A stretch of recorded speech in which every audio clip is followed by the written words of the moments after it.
তুই জানিস আমিও এক সময় এরকম শ্রমিক ছিলাম, এই ভাটায় এই জায়গায় আমিও এক সময় শ্রমিক ছিলাম। ভাগ্য গুণে আজকে আমি এই ইট ভাটার মালিক হয়েছি।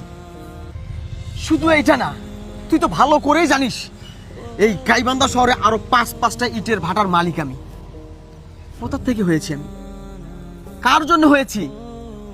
এদের মতো শ্রমিকদের জন্য হয়েছি।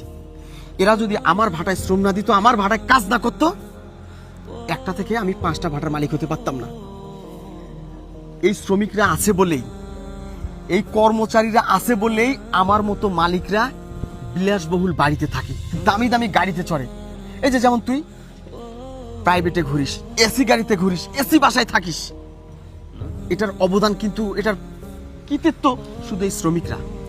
এরা যদি আজকে আমার এই ভাটায় কাজ না করতো, এত বড় জায়গা, এত বড় ভাটা আমার কোনো লাভে আসতো না, আমার কোনো কাজে আসতো না।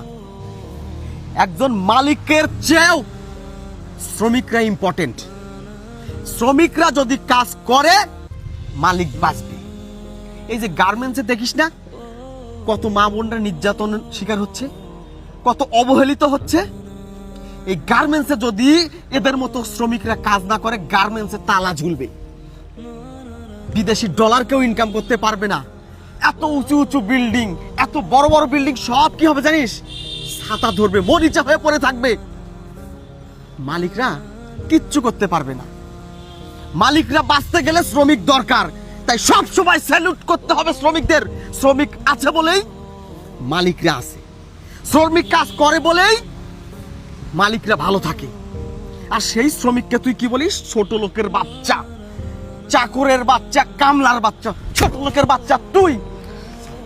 ম্যাডাম কার মারিয়েন না। দেখ, আরে দেখ